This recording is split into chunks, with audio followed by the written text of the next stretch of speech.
Bienvenidos, mi nombre es Arlene Maracayo y soy la primera sustentante. En este inicio exploraremos cómo funcionan los sistemas sociales y cómo influye el contrato psicológico en las relaciones laborales. Los sistemas sociales. ¿Cómo definiríamos un sistema social? Bueno, sencillo. Imagina un sistema social como un tejido interconectado de relaciones humanas. Cada grupo, desde tu familia hasta una gran organización, es un subsistema dentro de sistemas más grandes. Y sí, todos estamos conectados de una forma u otra. En otras palabras, un sistema social es como un universo de relaciones humanas en constante interacción. Imagina que cada pequeño grupo es una estrella en este vasto universo. Todos estos grupos, desde los más pequeños hasta la población mundial en su conjunto, forman parte de sistemas sociales más grandes. ¿Le queda claro así? Bueno, dos aspectos claves que destacan en estos sistemas son: número 1, la interdependencia. En un sistema social, cada acción de un miembro afecta de alguna manera a los demás. Esto significa que todos estamos interconectados y los cambios pueden tener un impacto profundo, incluso si parecen insignificantes. Un ejemplo de esto sería: piensa en una escuela como un sistema social. Los estudiantes, profesores y personal administrativo forman parte de este sistema. Y si un estudiante se destaca en clase, puede influenciar significativamente a sus compañeros, creando así un efecto dominó sobre los otros. El número 2 serían los sistemas abiertos. Los sistemas sociales interactúan constantemente con su entorno. Esto es importante en un mundo globalizado, ya que las organizaciones deben anticipar y adaptarse a cambios en su entorno competitivo. Un ejemplo de esto serían las empresas, que por otro lado también son sistemas sociales. Sus acciones y decisiones afectan a los empleados, clientes y a la comunidad en general. En la era actual, las empresas deben considerar cómo sus acciones repercuten en el mercado global. Además, los sistemas sociales son sistemas abiertos, interactúan con su entorno, lo que significa que deben estar al tanto de este entorno que influye en ellos. Un sistema social busca un equilibrio dinámico funcional sobre las partes que trabajan en armonía. Sin embargo, cambios significativos pueden desequilibrar el sistema. Cuando choquen en un lugar de armonía, entonces no va a causar armonía ninguna. El equilibrio social es como mantener en rumbo un mar en constante movimiento. Pequeños cambios se absorben, pero uno grande o varios pequeños que son muy rápidos pueden desequilibrar todo en un instante. Un ejemplo de esto sería la Ford Motor Company, que vivió un desequilibrio cuando un ejecutivo clave renunció. Y eso afectó a la organización completa, demostrando que un solo evento puede causar estragos en un sistema. También están los efectos funcionales y disfuncionales, que los cambios pueden ser estos: funcionales si son favorables y disfuncionales si causan problemas. Los administradores deben evaluar los cambios, prever sus efectos y aplicar respuestas adecuadas. Esto implica que medir efectos a corto plazo, a largo plazo y considerar a todos los involucrados. Los empleados también tienen que tener un papel en esto, que pueden ser creativos y productivos, pero deben de recibir recompensas y comprometerse para esto. El contrato psicológico en las organizaciones. Cuando te unes a una organización, tienes un contrato psicológico, además del económico. Este define lo que aportas. Un ejemplo de esto sería la lealtad y la creatividad. Y lo que esperas, que sería la seguridad, el trato justo, etc. Algunos aspectos importantes acerca de esto sería la satisfacción y los compromisos. Cuando una organización cumple con ambos contratos, los empleados tienden a estar satisfechos y comprometidos. Esto llama a un alto rendimiento y a la lealtad. Ruptura del contrato psicológico. Si se rompe este contrato, ya sea por incumplimiento o falta de comunicación, los empleados pueden sentirse traicionados y decepcionados. Las obligaciones recíprocas. Estas son las organizaciones que también esperan compromiso y rendimiento a cambio. Cuando no se cumplen estas expectativas, tienden a tomar medidas correctivas, como el despido. La teoría del intercambio. Esta se basa en que las relaciones continuas se mantienen si ambas partes, tanto el empleado como el empleador, ven una proporción positiva entre recompensa y costos. El contrato psicológico se revisa y actualiza a medida que cambian las necesidades y recompensas. Ahora, algunos tips de cómo mantener el contrato psicológico. Aclarar expectativas y percepciones. Promover discusiones sobre obligaciones mutuas. Ser honesto al formular una promesa. Ofrecer explicaciones cuando se incumplen promesas. Ahora algunos ejemplos y conclusiones acerca de ambos temas que ya he tratado. Piensa en una empresa como que no cumple con el contrato psicológico. Los empleados pueden no ser creativos y ni comprometedores, lo que afecta la calidad y el rendimiento. En resumen, los sistemas sociales son complejos y requieren de equilibrio. El contrato psicológico es esencial para mantener las relaciones laborales saludables. Así que la próxima vez que entres a un sistema social, recuerda que todos estamos conectados y que nuestros compromisos son importantes. Gracias por su atención en esta parte. Este es solo un vistazo de un mundo fascinante de relaciones humanas y compromisos. Les dejo con mis compañeros.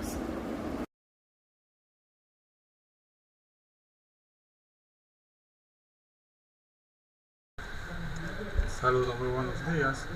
Mi nombre es William Contreras y les estaré hablando de la cultura social y la diversidad cultural. Siempre que las personas actúan de acuerdo a las expectativas de otros, esto es una conducta social. Como por ejemplo tenemos el caso de María, que al igual que todos los trabajadores, creció en una cultura social. No es más que el ambiente de creencias, costumbres, conocimientos y prácticas que son creadas por los seres humanos.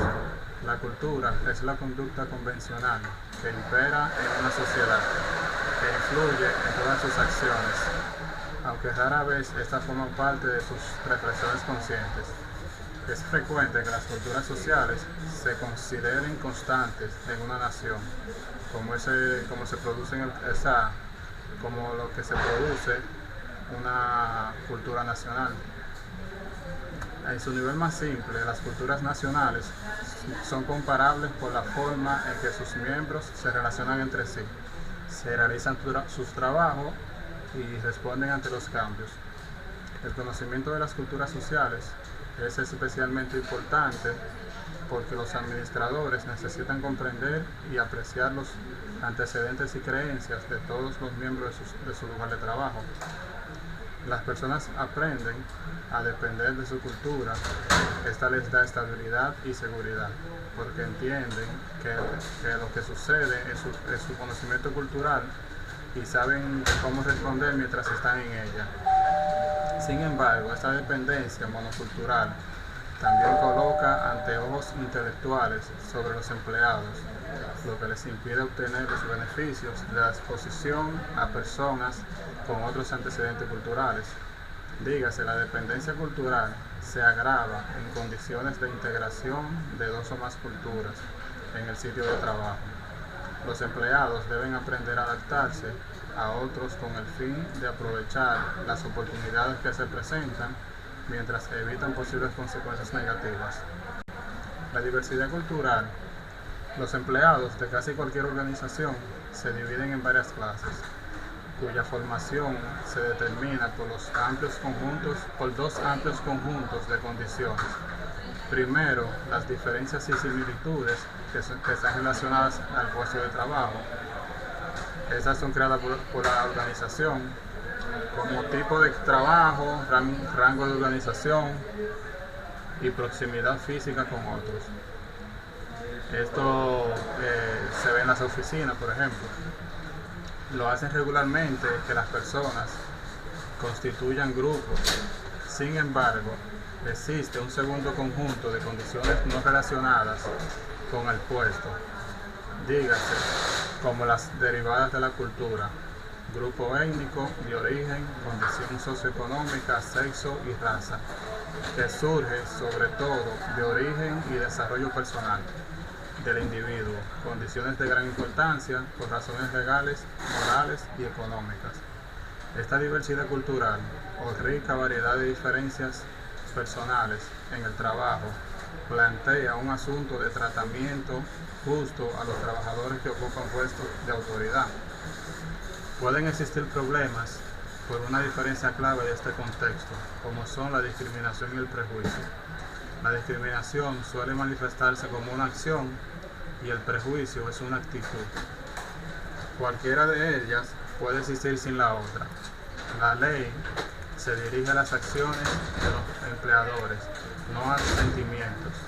Si las acciones configuran lo que está legalmente determinado como resultado discriminatorio, son ilegalmente, independientemente de que surjan buenas intenciones en la empresa. Esto es todo de mi parte.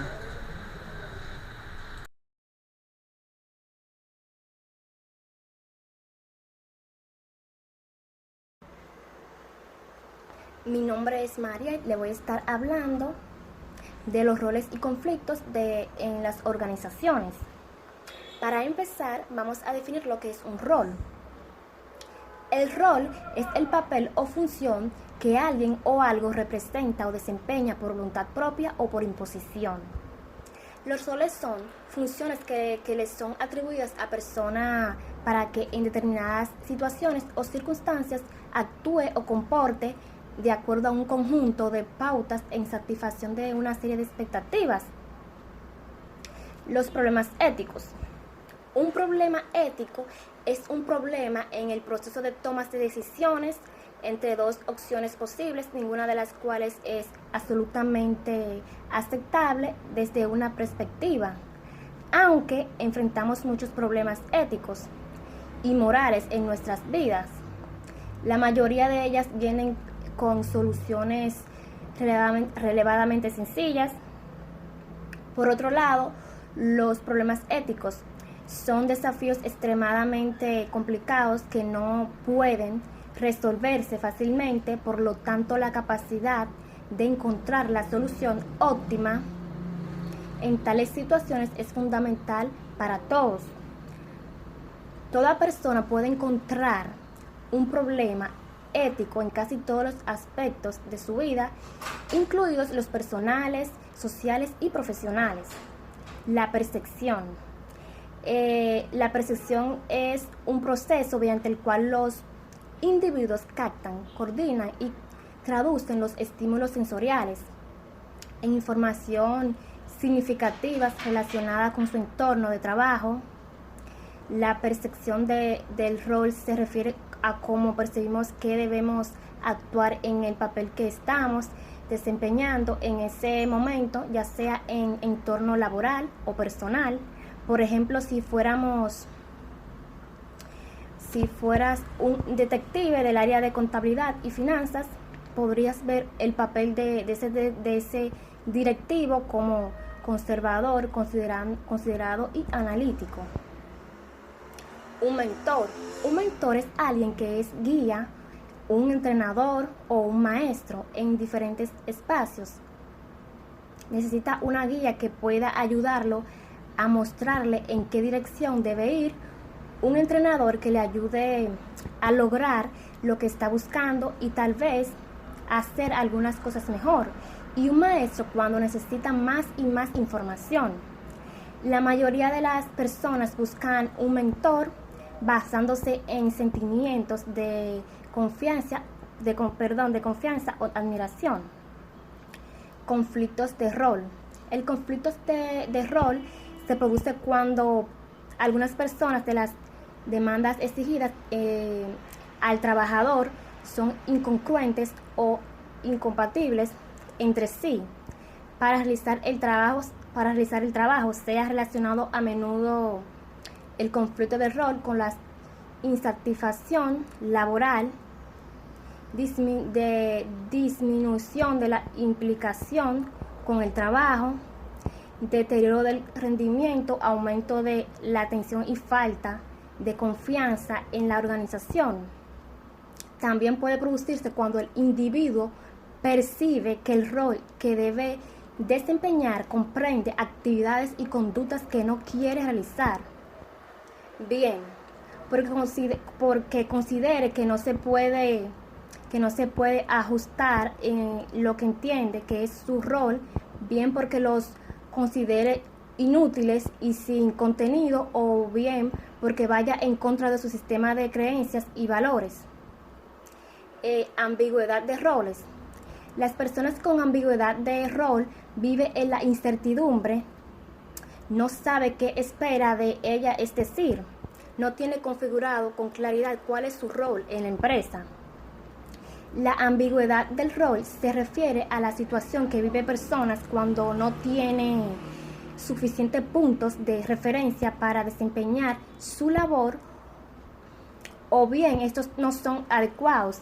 En definitiva, dispone de una información inadecuada para hacerse una idea clara del rol que les asigna, bien porque incompleta, bien porque es interpretable de varias maneras, o bien porque ser muy combinante tal información debería tratar sobre el propósito u objetivo de su trabajo, su autoridad y su responsabilidad y sus responsabilidades, su estilo de relación y comunicación con los demás, etc.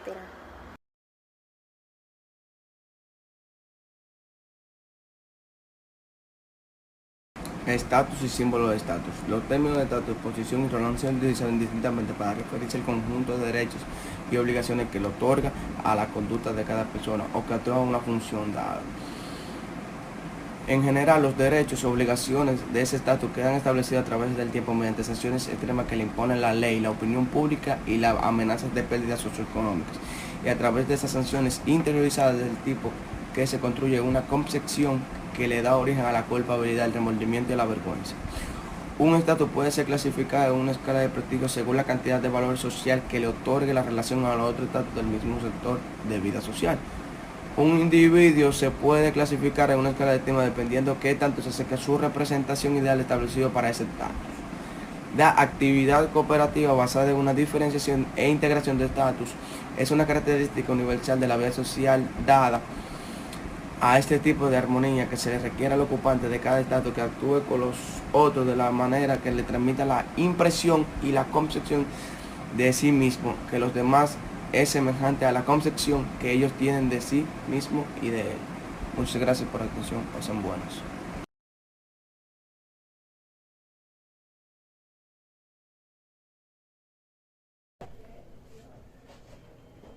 Buenos días, mi nombre es Brian Soriano y el día de hoy voy a estar exponiendo sobre la cultura organizacional y sus efectos. Antes de esto debemos definir qué es una cultura organizacional. Entendemos como cultura organizacional aquellas normas y valores que rigen a una empresa. Son principios relacionados con la estructura de la compañía, con los métodos de desempeño del trabajo y hasta el modo en que se relaciona la plantilla. Se trata de un román paladino de la psicología de la organización en su núcleo. Ahora, ¿por qué es tan importante la cultura organizacional dentro de una empresa? Esta psicología organizacional cuenta con dos ámbitos de actuación, el interno y el externo. Es decir, tenemos el nivel interno y el nivel externo, o como bien decimos, el cliente interno y el cliente externo. Dentro del cliente interno, esta tiene que ver con el comportamiento de la entidad de cara al interior de la empresa. Es decir, cómo actúan sus colaboradores, cómo se desempeñan, cómo se relacionan, cómo se sienten con el clima laboral, cuáles son sus políticas de bienestar de la empresa hacia los colaboradores y qué le brinda. Ahora, hablemos con el nivel de que es de cara al exterior, el cliente externo. Tiene que ver con el comportamiento de la entidad, es decir, de la institución o empresa, de cara al exterior. Hablando, claro, de su actitud social. Es una sumatoria de sus empleados y de la imagen comparativa que brinda fuera a los clientes y en general. ¿Qué quiere decir esto? Bueno, que la compañía da a conocer a través de sus colaboradores, a través de su número claro de colaboradores, a través de la imagen que proyecta, cuáles son sus fundamentos de comportamiento organizacional, o qué es, en este caso, lo que brinda esta empresa al carácter social. También se podría decir que una cultura organizacional puede también, es decir, en la parte exterior, puede también decirnos o hablarnos si la empresa participa en, qué sé yo, en actividades gubernamentales, también si apoya institutos o hace donaciones, si tiene política de cuidado del medio ambiente, si ayuda a esto y si educa a sus empleados para que ellos también actúen en un ejemplo ambientalmente responsable. Ahora, vamos a ver que llegado a este punto, más o menos, tenemos que establecer algunos componentes básicos de lo que es una cultura organizacional. En primer lugar están las normas organizacionales. Segundo, la estructura de poder o tipo de liderazgo. También las relaciones de la plantilla, es decir, del personal, del cliente interno. Y los valores de la empresa como tal. Las normas organizacionales establecen las pautas normativas y principios de la empresa con relación a diferentes aspectos. Por ejemplo, las normas o regulación pueden referirse a tipo de salario, código de conducta o los procedimientos operativos. En cambio, la estructura de poder también nos ayuda a definir una buena cultura organizacional. ¿Por qué? Porque esta es lo que nos va a decir y no tiene nada que ver con el personal o cómo se relaciona dentro de él, sino con quién dirige, quién dirige la empresa, quién da las órdenes, guía, cuida, protege, vamos a decir.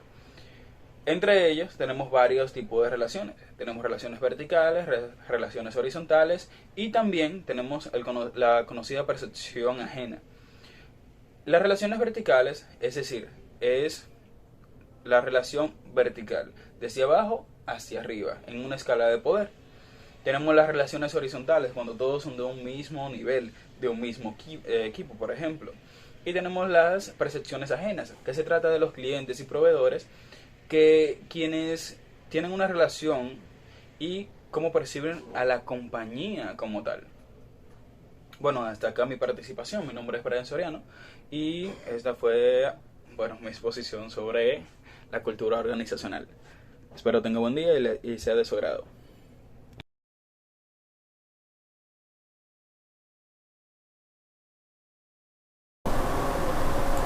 Como le estaban hablando mi compañero, nos dice que la sociedad estimula y ofrece muchas formas de jugar y divertirse en las actividades recreativas. El juego suele tener diversos elementos comunes, dimensiones en la actividad sorpresa, variedad, opciones, experiencias de avance y oportunidades de realizar contribuciones personales y ganar.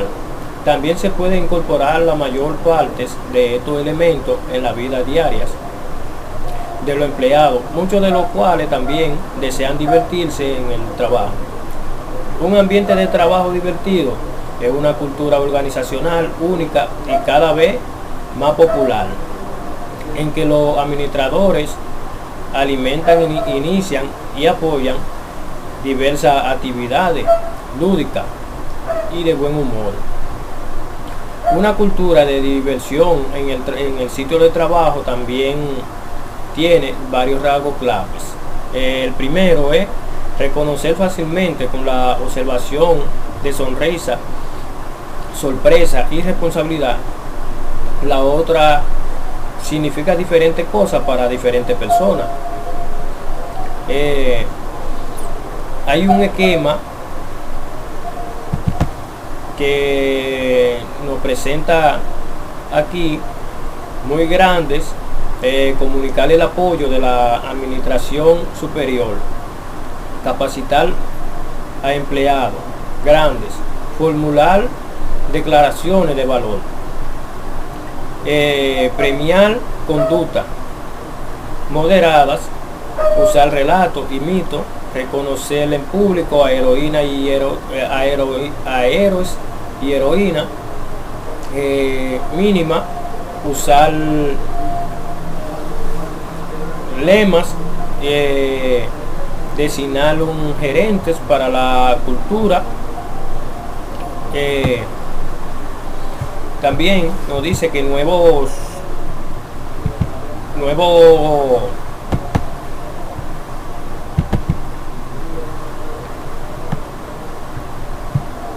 se aclaran normas,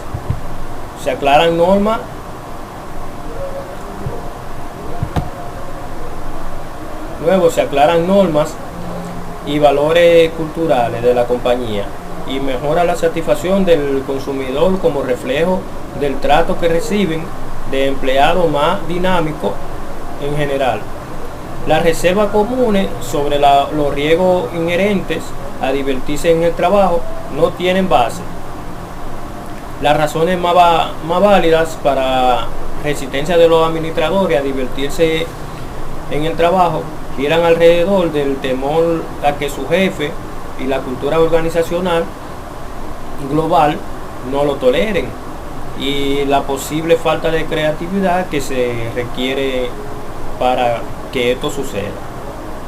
No obstante, al final existen argumentos sólidos en favor de permitir a los empleados una diversión ocasional en el trabajo y hacerlo participar en el proceso de crear una cultura de sitio laboral divertido.